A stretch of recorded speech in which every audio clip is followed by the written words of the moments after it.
भारत में diversity man के नाम से जाने जाने वाले एच एल दुसाद साहब हमारे साथ हैं। इन्होंने डाइवर्सिटी के ऊपर बहुत सारा काम किया है। ये बहुजन डाइवर्सिटी के नाम से एक संस्था भी चलाते हैं और आज यहाँ लखनऊ में एजुकेशनल डाइवर्सिटी के ऊपर एक प्रोग्राम भी ऑर्गेनाइज किया गया है। सर, ये एजुकेशनल डाइवर्सिटी का प्रोग्राम है, ये है क्या? एजुकेशन डाइवर्सिटी ये है कि जो हायर एजुकेशन में तमाम शिक्षण संस्थाओं में जो गैर बराबरी है, उस गैर बराबरी के खात्मे का एक हथियार है। एजुकेशन डाइवर्सिटी के हिसाब से भारत के जितने 4 प्रमुख जो सामाजिक समूह हैं, सवर्ण, SC, ST, OBC और धार्मिक अल्पसंख्यक, इन चारों सामाजिक समूहों के संख्या अनुपात में एजुकेशनल इंस्टीट्यूशन के एडमिशन में, टीचिंग में, प्रशासनिक विभाग में भागीदारी, ये एजुकेशन डाइवर्सिटी का कंसेप्ट है। इसी कंसेप्ट के वजह से एजुकेशन डाइवर्सिटी लागू करके पश्चिमी देशों ने जो है एजुकेशन के क्षेत्र में इक्वलिटी पाई है। अमेरिका के, यूरोप के जितने भी आपको प्राइवेट यूनिवर्सिटी हैं, सारे के सारे एजुकेशन डाइवर्सिटी लागू करते हैं। इसके तहत क्या होता है कि वेरियस सोशल ग्रुप को वहाँ पर एडमिशन में, टीचिंग में मौका मिलता है। भारत में ये नहीं है। भारत में ज़रूरत से ज़्यादा जो है आपका एक सोशल ग्रुप का डोमिनेंस है, और उस डोमिनेंस के साथ जो मेंटलिटी है, उसकी जो एक साइकोलॉजिकल सोच है, वो बहुत ही बड़ी चुनौती है दुनिया के लिए। यहाँ जिसका डोमिनेंस है वो अपने आप को डिवाइन राइट मानता है, वो शिक्षा का दैविक अधिकारी वर्ग मानता है। दुनिया में ऐसा कहीं है ही नहीं। और इसी दैविक अधिकारी वर्ग के डोमिनेंस की वजह से यहाँ पर गैर बराबरी फैली हुई है।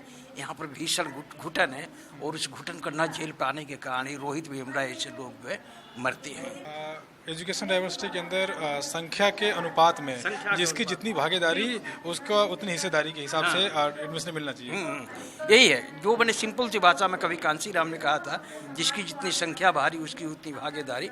उसी हिसाब से अपना मानना है कि प्राइमरी से लेकर के आपका जो है सुपर स्पेशलिटी वाली जो यूनिवर्सिटी थी, सरकारी से लेकर प्राइवेट, हर जगह जो है वहाँ बच्चों के एडमिशन में, वहाँ जो टीचर स्टाफ है, सब में जो है जिसकी जितनी संख्या भारी उसकी उतनी भागीदारी लागू होनी चाहिए।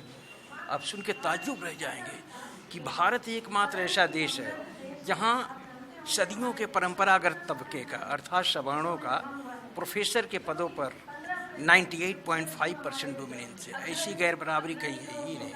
इस गैर बराबरी के खात्मे का खत्म करने का एक ही रास्ता है, एजुकेशन डाइवर्सिटी। सर, अभी एक RTI के जरिए से खुलासा हुआ है कि जो केंद्रीय विश्वविद्यालय हैं उनमें दलित और आदिवासी और OBC के प्रोफेसर्स की संख्या नाम मात्र की है। तो और एक क्लॉज ये भी आता है OBC के संदर्भ में देखा जाए तो जो ये NFS लाते हैं, नॉट फाउंड सुटेबल। सर, इन सब चीज़ों से बहुत ज़्यादा प्रभावित किया जाता है। तो सर, क्या इसके लिए क्या व्यवस्था की जानी चाहिए?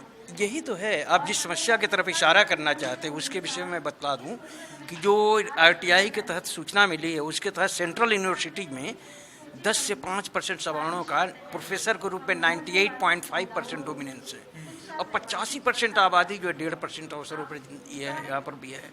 अब क्या है कि ये सदियों से ही जो है वंचित समाज को एजुकेशन के क्षेत्र से डिप्राइव करने के तरह तरह से रास्ते निकाले जाते हैं, जिसमें 3 रास्ते हैं रिजर्वेशन को ख़त्म करने का, इनके प्रतिनिधित्व को ख़त्म करने का। पहला है कि कैंडिडेट अवेलेबल नहीं है, सेकंड कैंडिडेट अवेलेबल है लेकिन ये सूटेबल नहीं है, सूटेबल है लेकिन स्वीकार योग्य नहीं है। 3 वे, इन 3 तरीक़ों से जो है यहाँ जो है सवर्णों का वर्चस्व कायम है। आपको पता होना चाहिए कि उत्तर प्रदेश के एक यूनिवर्सिटी में 84 लोगों की वैकेंसी निकली, जिसमें 83 लोग जो है खास वर्ग से, ब्राह्मण वर्ग के प्रोफेसर बन गए।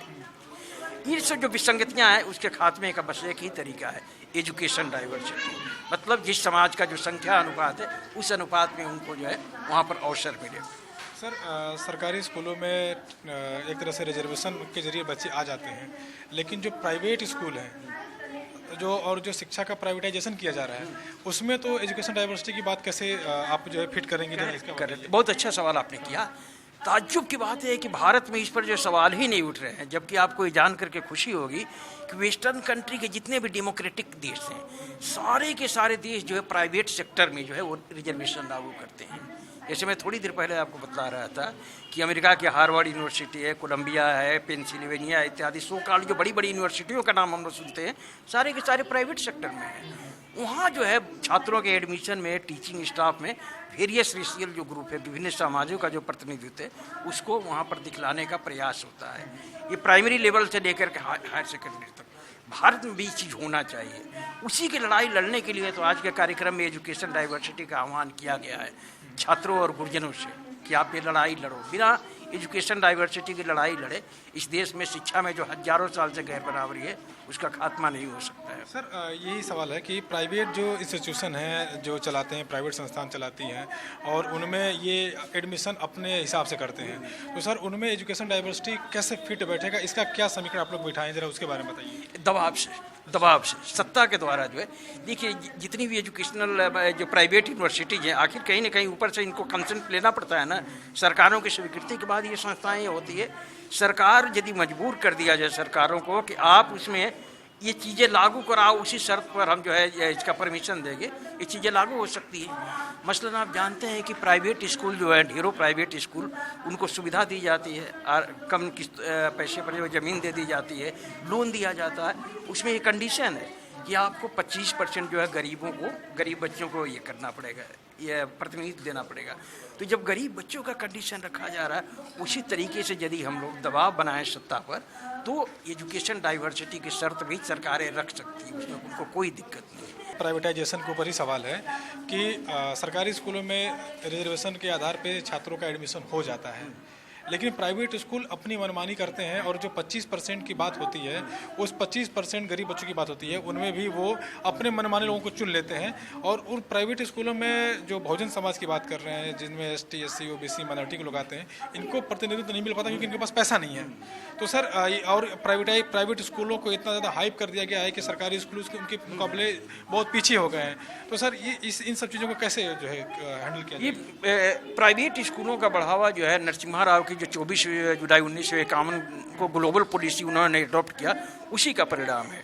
आपको ये जानना चाहिए कि नरसिम्हा राव ने जो आर्थिक पॉलिसी, ग्लोबल पॉलिसी अडॉप्ट की थी, उसका एकमात्र लक्ष्य था आरक्षण को कागजों तक सिमटाना। ये मंडल के खिलाफ नरसिम्हा राव की एक सोची समझी रणनीति थी। मंडल के खिलाफ इसलिए भाजपा ने मंदिर का मुद्दा उठाया, सवर्ण छात्रों ने जो है धरना प्रदर्शन किया, लेकिन नरसिम्हा राव ने आरक्षण के खात्मे के लिए ग्लोबल इकोनॉमी, इसके तहत जो है PSU सरकारी सेक्टर के तमाम संस्थाओं को डैमेज किया गया और डैमेज करके उनकी जगह जो है प्राइवेट सेक्टर की संस्थाओं को बढ़ावा दिया गया। इसका एक्सेप्शन एजुकेशन सेंटर में नहीं हो पाया। ये नरसिम्हा राव के दौर से ही बड़े बड़े उद्योगपति, बड़े बड़े नेता जो है इसको फायदे का एक बिजनेस समझ करके इस संस्था को खोलना शुरू किए। लेकिन एकमात्र देश भारत है जहाँ की प्राइवेट संस्थाओं में आरक्षण नहीं, जबकि सारी दुनिया में। तो जब सारी दुनिया में हो सकता है, why not in India? Sir आपने एक उदाहरण दिया कि अमेरिका के और यूरोप के कॉलेजों के अंदर जो प्राइवेट हो चाहे गवर्नमेंट हो, जो भी हो, उनमें रिजर्वेशन होता है। तो वहाँ भी रिजर्वेशन का जो प्रोसेस होता है वो क्या होता है सर? करेक्ट, वहाँ रिजर्वेशन का प्रोसेस जो है, क्या एक सवाल ये भी है कि क्या वहाँ पे जो आधार है, क्या वो जातिगत है, इकोनॉमिकल है? ये इनके बारे में बताइए, क्योंकि हिंदुस्तान में लोग अक्सर प्रोपेगेंडा फैलाते रहते हैं कि आरक्षण जो है यहाँ पे ख़त्म किया जाना चाहिए, आरक्षण की वजह से प्रतिभाएं दब रही हैं, लोग सामने नहीं आ पा रहे हैं। बहुत अच्छा सवाल आपने किया। वहाँ मनी रिप्रेजेंटेशन का, आरक्षण का आधार क्या है? देखिए, डेमोक्रेसी का मतलब होता है सोशल रिप्रेजेंटेशन। डेमोक्रेसी का मतलब ये नहीं होता है कि ये वोट दे करके सत्ता को ये करो। तो जो संस्थाओं के डेमोक्रेटाइजेशन की बात की जाती है, इसका अर्थ ये है कि एक आदर्श डेमोक्रेसी में तमाम संस्थाओं में ही विभिन्न सामाजिक समूहों का प्रतिनिधित्व होना चाहिए। इसके लिए अमेरिका में आधार बनाया गया है रेशियल डाइवर्सिटी। वहाँ पर अमेरिकन सोसाइटी जो है रेस बेस्ड है, कलर्ड बेस्ड है। 70% गोरे हैं, 14% के आसपास ब्लैक्स हैं, 11% हिस्पैनिक है, 3.5% आपके एशियन पैसिफिक मुल्क के लोग हैं। तो ये जो कैटेगरी बनाया गया, रेस के आधार पर जो कैटेगरी बनाया गया, इसी कैटेगरी के आधार पर इंडिया के गए हुए लोग जो है 3.5% का रिजर्वेशन पाते हैं। यही आधार जो है आपको कल्पना चावला को स्पेस में भेजता है। ये मत सोचिए कि कल्पना चावला ने अमेरिका लेवल पर कोई तीर मार दिया था, नहीं। जो 3.5% का जो एशियन पैसिफिक मुल्क का कोटा है, उसके तहत उस लड़की ने जो है वो किया और हो गया। तो वहाँ पर जो है सामाजिक समूहों का प्रतिनिधित्व, चूँकि वहाँ का समाज रेस के आधार पर बटा हुआ है, इसलिए जिस रेस की जो संख्या है उसी अनुपात में वहाँ प्रतिनिधित्व देने की कोशिश करते हैं। इंडियन सोसाइटी कास्ट सोसाइटी है। यहाँ की सोसाइटी के फॉर्मेशन विभिन्न जाति और धार्मिक समूहों के आधार होना है। इसके आधार पर भारत की जो डाइवर्सिटी है, भारत में जो सामाजिक समूहों का रूप है, वो मुख्यतः 4 है। सवर्ण, जिसमें आपको ब्राह्मण, क्षत्रिय, वैश्य जो है सवर्ण सोशल ग्रुप में आ गया।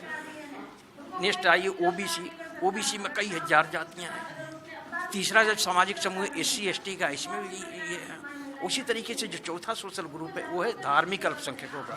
धार्मिक अल्पसंख्यक का मतलब सिर्फ मुसलमान तक कन्फाइंड नहीं है, वो चीज़ है। तो इंडियन सोसाइटी जो है मैंने consist from various caste and religious group. इसके आधार पर हम लोग जिस डाइवर्सिटी की बात कर रहे हैं, भारत में सोशल डाइवर्सिटी का मतलब हुआ सवर्ण, OBC, SC ST और धार्मिक अल्पसंख्यकों के संख्या अनुपात में प्रत्येक क्षेत्र में भागीदारी। वर्षों से हम मांग उठा रहे हैं सप्लाई में, डीलरशिप पर, मैंने थिंक बियॉन्ड रिजर्वेशन। नौकरियों से आगे बढ़ के supply, dealership, film, TV, media, A to Z all activity में जिस समाज का जो संख्या अनुपात है वो अनुपात जो है झलकना चाहिए, मैंने वो प्रतिनिधित्व मिलना चाहिए। वही बात हम एजुकेशन के क्षेत्र में भी करने जा रहे हैं, नया कुछ नहीं है। अमेरिका और यूरोपीय देशों में जिसकी जितनी संख्या उसके हिसाब से उसकी उतनी भागीदारी मिलती है, वही चीज़ यहाँ पे भी होनी चाहिए। क्यों नहीं होनी चाहिए?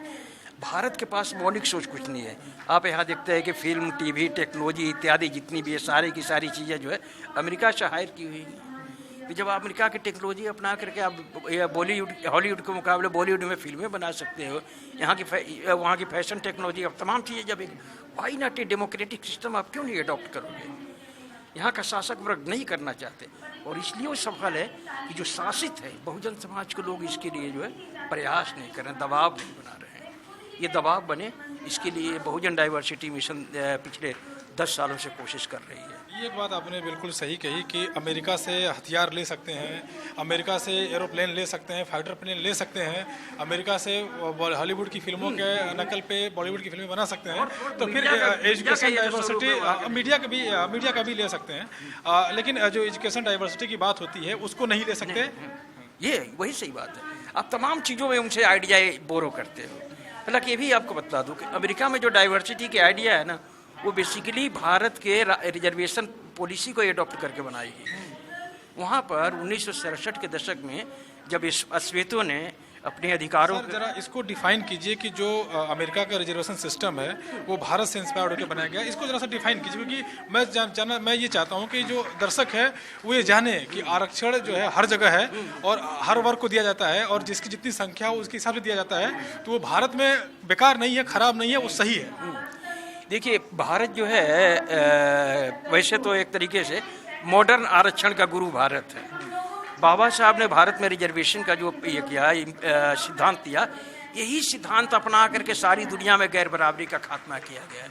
आप ये मत समझिए कि सिर्फ अमेरिका में, जितने भी डेमोक्रेटिक कंट्री हैं वहाँ अगर महिलाओं को अधिकार मिल रहा है, वहाँ अल्पसंख्यकों को अधिकार मिल रहा है, तो अधिकार जो है रिजर्वेशन के द्वारा है। रिजर्वेशन क्या है? शक्ति के स्रोतों से जबरन दूर धकेले गए लोगों को, जबरन एक्सक्लूड किए गए लोगों को कानून के सहारे उनका शेयर दिलाना है जो रिजर्वेशन है। भारत में आइए रिजर्वेशन, भारत में जो दलित पिछड़े हजारों साल से शक्ति के 3 स्रोत होते हैं, आर्थिक, राजनीतिक, इनसे इनको जो है बहिष्कृत करके रखा गया, एक्सक्लूड करके रखा गया। बाबा साहब के रिजर्वेशन के जरिए क्या किया? उन्होंने जो है कानून के सहारे उनको ये रिप्रेजेंटेशन दे दिया, हिस्सेदारी दिया। बाबा साहब लाचार थे, इसलिए वो सरकारी नौकरियों में दिला पाए, राजनीति के क्षेत्र में दिला पाए। अगर उनके पास मोदी जैसा पॉलिटिकल पावर होता तो हम लोगों को किताब लिखने की जरूरत नहीं पड़ती, वो हर क्षेत्र में सबको रिप्रेजेंटेशन जो है सुनिश्चित कर देते। बहरहाल बाबा साहब ने जो आइडिया दिया कि जो सदियों से जबरन मैंने शक्ति के स्रोतों से वंचित किए गए हैं, उनको कानून के सहारे हिस्सेदारी मिलना चाहिए। इस आइडिया को ही तमाम डेमोक्रेटिक कंट्री ने बोरो किया और अपने अब यहाँ लागू किया। अब सारी दुनिया में देख रहे हैं कि महिलाओं का राजनीति के क्षेत्र में रिप्रेजेंटेशन दिया रहा है। वो आइडिया कहाँ के? डॉक्टर अम्बेडकर की, आपके भारत से ली हुई। लेकिन अफसोस के साथ कहना पड़ता है कि जिस भारत ने दुनिया में समतामूलक समाज निर्माण के लिए आरक्षण से बेहतरीन कोई हथियार नहीं हो सकता, ऐसा हथियार ईजाद किया, आज उस आरक्षण की सबसे अगर कोई बदहाली है तो आपके भारत में है। पूरे विश्व को आरक्षण का मॉडल देने वाला भारत आज यहाँ पे खुद आरक्षण को सही तरीके से इम्प्लीमेंट नहीं किया जा रहा है और इसीलिए इनको एजुकेशन डाइवर्सिटी की बात करनी पड़ रही है। सर ये बताइए कि जब आरक्षण अमेरिका या यूरोपियन कंट्रीज़ के अंदर दिया, तो अगर आप भारतीय समाज में और अमेरिकन समाज में अगर तुलना करें तो आरक्षण का लाभ लेके वहाँ के समाज आगे बढ़ गए या यहाँ के समाज आगे बढ़ गए? नहीं, ये है आरक्षण के सहारे हुआ क्या कि अमेरिका का जो डेवलपमेंट का आप जो देख रहे हैं आधार, वो है आरक्षण। आरक्षण से होता है क्या कि जो आपका ह्यूमन रिसोर्स है उसको अपना टैलेंट शो करने का अवसर मिलता है। भारत बदहाल इसलिए है कि यहाँ का मेजॉरिटी सेक्शन है अपॉर्चुनिटी से वंचित है। तो जब सबको आप देंगे तब यह है आपका इतना विशाल जो ह्यूमन रिसोर्स है वो नेशन इंटरेस्ट में काम देगा। तो अमेरिका ने डाइवर्सिटी जो रिजर्वेशन वहाँ का है डाइवर्सिटी के रूप में वो मौका दे करके तमाम वहाँ के जितने सोशल ग्रुप है सबके ह्यूमन रिसोर्स को यूटिलाइज कर लिया, इसलिए वो शक्तिशाली बना है। आप ये देखिए कि दुनिया के देशों ने भारत से आरक्षण का कॉन्सेप्ट उठाया और आज उनके यहाँ आरक्षण का लाभ लेकर के लोग आगे बढ़ रहे हैं, लेकिन यहाँ पे अभी भी आरक्षण का सही तरीके से इम्प्लीमेंट नहीं हो पाया है। शायद यही वजह है कि आज दीना मांझी को अपनी बीवी को सर पे जो है उनकी लाश को जो है लेके पार्क में पैदल चलना पड़ता है। शायद यही वजह है कि आज यहाँ पे आरक्षण को सही तरीके से इम्प्लीमेंट नहीं किया गया और लोग आगे नहीं बढ़ पाए हैं। लखनऊ से कैमरामैन रैन प्रताप के साथ निसार सिद्दीकी, नेशनल दस्तक।